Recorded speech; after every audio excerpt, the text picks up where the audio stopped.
My name is Melanee Alexander. I'm an education administrator at Brookline High School, and I teach English. So I make a lot of relationships with students and parents and families. Working with young people, you have to constantly be changing and be willing to kind of open up and experience new things. I actually worked at the Bank of Boston. One of my first jobs was working at the Bank of Boston without, like at a desk, working with adults, and it must have been the most boring job on the face of the earth.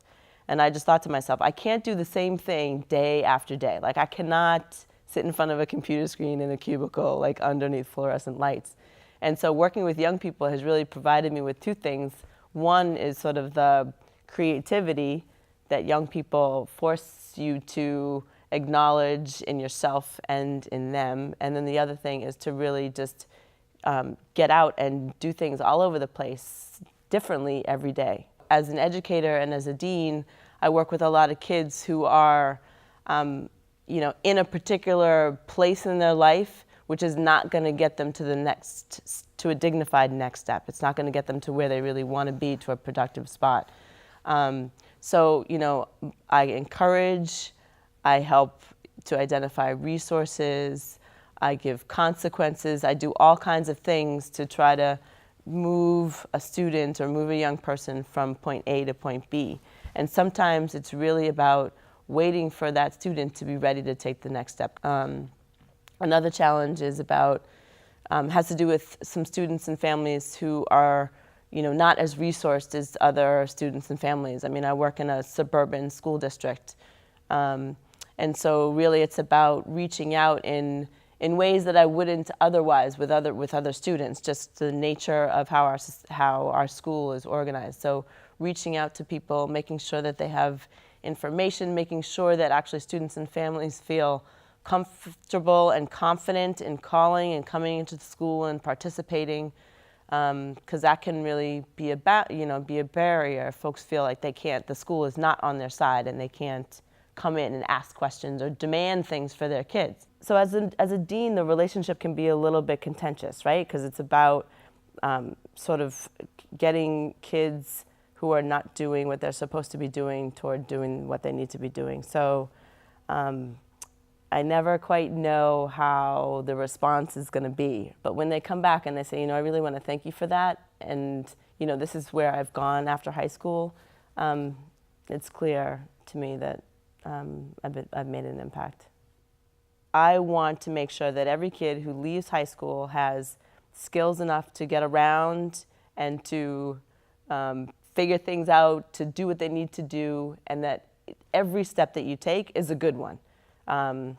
So that's what I want to do. The other thing, so this is because of who I am as a person and how I know how things have benefited me. I was lucky enough to figure out how to be able to float around in many different arenas. So like I worked in the corporate world, I worked in the education world, I worked in the legal world, and I think that every kid can develop skills to be able to do that. It just opens up more doors, and it opens up our brains in special ways, and it provides us with opportunities that we might not have otherwise thought about. The most important message that I would leave young people with is to really embrace who you are as a young person.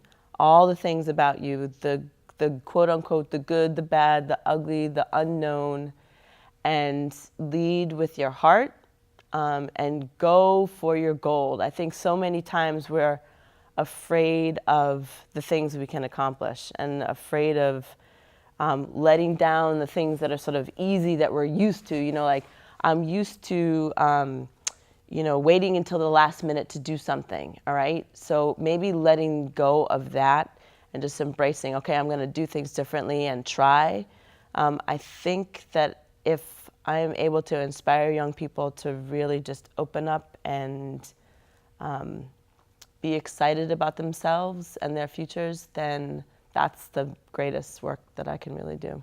So we could tend to think that leadership is something that we have to do on a large scale, make systemic change. But actually we can exercise leadership in very small ways. So helping someone else who actually, like recognizing that someone else needs help and committing to that person is leadership.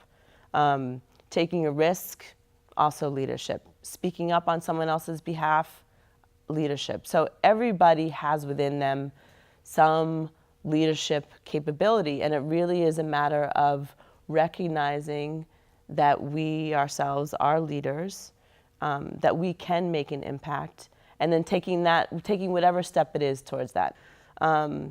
So the legacy that I want to leave is really about dignity, is about making sure that we are consciously finding the dignity in ourselves to be leaders, to make an impact, to be true to ourselves, as well as inspiring others to make sure that we're leading with some kind of dignity, and making sure that others are feeling dignified from what we contribute in this world.